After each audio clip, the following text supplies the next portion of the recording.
ইরানের হামলা। ইরানে হামলা প্রস্তুতি নিচ্ছে যুক্তরাষ্ট্র। ইরান ইস্যুতে আমি শেষ মুহূর্তে সিদ্ধান্ত নেব বলে জানিয়েছেন ট্রাম্প। পরমাণু প্রকল্প নিয়ে ইরানকে যে প্রস্তাব দিলেন পুতিন। এতক্ষণ শুনছিলেন সংবাদ শিরোনাম, এবারে বিস্তারিত।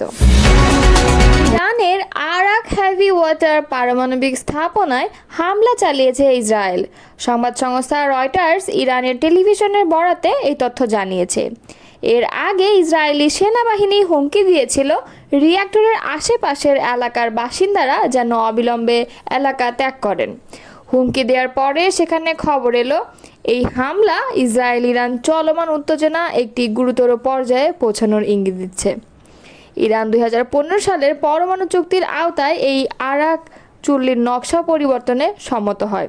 হেভি ওয়াটার মূলত পারমাণবিক চুল্লি ঠান্ডা করতে ব্যবহৃত হয়, তবে এর পার্শ্ব উৎপাদন হিসেবে প্লুটোনিয়াম তৈরি হয় যা পারমাণবিক অস্ত্র তৈরির জন্য ব্যবহৃত হতে পারে। এদিকে ইসরায়েলকে লক্ষ্য করে ফের সিরিজ ক্ষেপণাস্ত্র ছুড়েছে ইরান।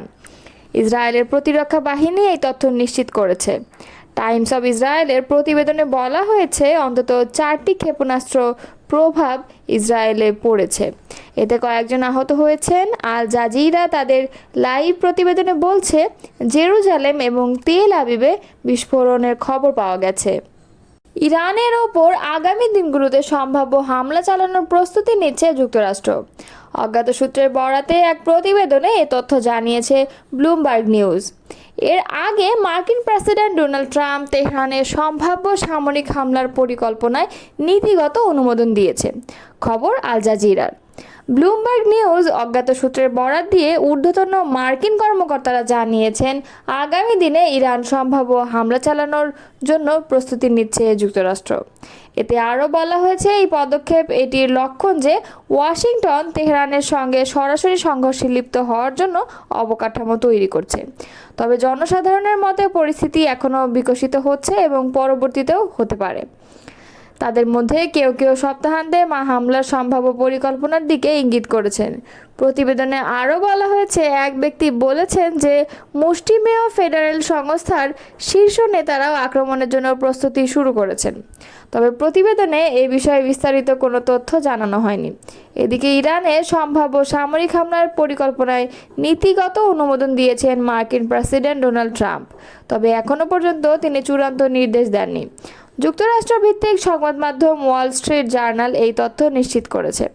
প্রতিবেদনে বলা হয় ট্রাম্প তার জ্যেষ্ঠ উপদেষ্টা জানিয়েছেন ইরানের পারমাণবিক কর্মসূচি থামাতে শেষ পর্যন্ত সামরিক পদক্ষেপ নেওয়ার অনুমতি দিয়েছেন তিনি। তবে তেহরান শেষ মুহূর্তে কোনো সমঝোতায় আসে কিনা তা দেখার জন্য কিছুটা সময় নিচ্ছেন। যুক্তরাষ্ট্রের সম্ভাব্য লক্ষ্যগুলোর মধ্যে রয়েছে ইরানের ফেরদো ইউরেনিয়াম সমৃদ্ধকরণ কেন্দ্র।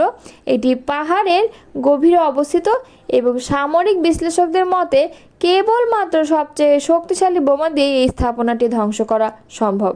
ইরানে যুক্তরাষ্ট্রের সম্ভাব্য সামরিক হামলা নিয়ে শেষ মুহূর্তে সিদ্ধান্ত নেবেন মার্কিন প্রেসিডেন্ট ডোনাল্ড ট্রাম্প।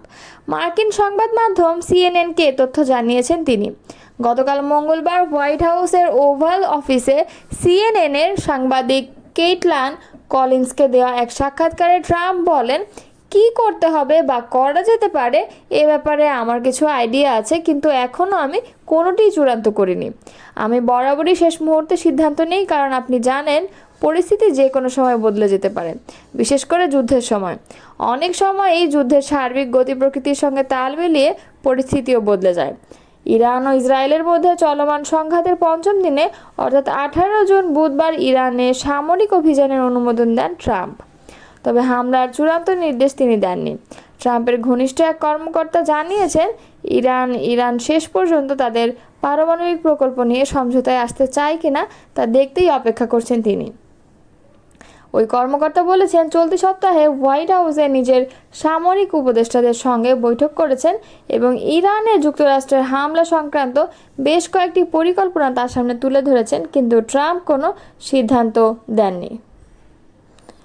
টিকটকের মূল কোম্পানি বাইড্যান্সকে যুক্তরাষ্ট্রে তাদের কার্যক্রম বিক্রির জন্য আরও 90 দিন সময় দিচ্ছেন প্রেসিডেন্ট ডোনাল্ড ট্রাম্প।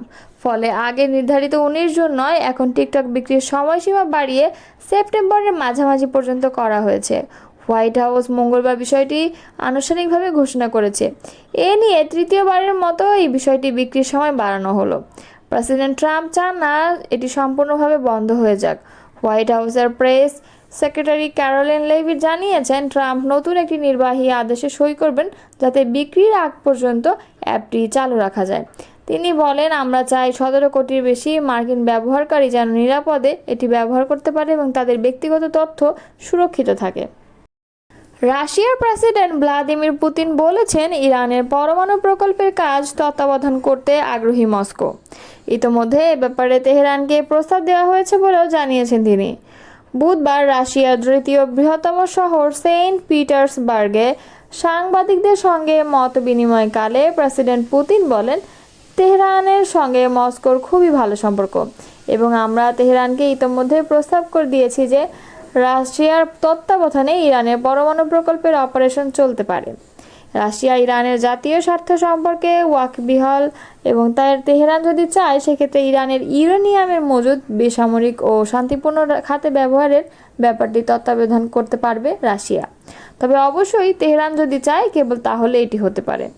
পুতিন জানান, ইরানের বন্দর শহর বুশেহেরে দুটি পারমাণবিক চুল্লি তৈরি করেছে ইরান এবং এই চুল্লির নির্মাণ সংক্রান্ত যাবতীয় কাজকর্ম তত্ত্বাবধানের দায়িত্বে আছেন রাশিয়ার বিজ্ঞানীরা।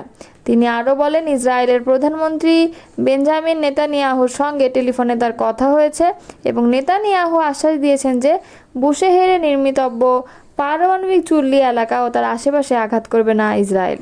চলমান ইসরায়েল ইরান সংঘাতে রাশিয়া ইরানকে আধুনিক অস্ত্রশস্ত্র দিয়ে সহযোগিতা করবে কিনা এমন প্রশ্নের উত্তরে পুতিন বলেন, গত জানুয়ারিতে তেহরানের সঙ্গে মস্কোর কৌশলগত অংশীদারিত্ব সংক্রান্ত একটি চুক্তি হয়েছে, কিন্তু সেখানে সামরিক সহায়তা প্রদানের ব্যাপারটি উল্লেখ করা নেই। তাছাড়া তেহরান এখনও অস্ত্র সহায়তার জন্য আমাদের কাছে আনুষ্ঠানিকভাবে অনুরোধ জানায়নি। তবে রাশিয়া মনে করে বেসামরিক ও শান্তিপূর্ণ ক্ষেত্রে পরমাণু শক্তির ব্যবহারের ক্ষেত্রে ইরানের স্বার্থ রক্ষা এবং ইসরায়েলকে তার নিরাপত্তা সংক্রান্ত উদ্বেগ থেকে মুক্তি দেওয়া, এই দুটো ব্যাপার একই সঙ্গে এবং একই সময়ে সমাধান করা সম্ভব।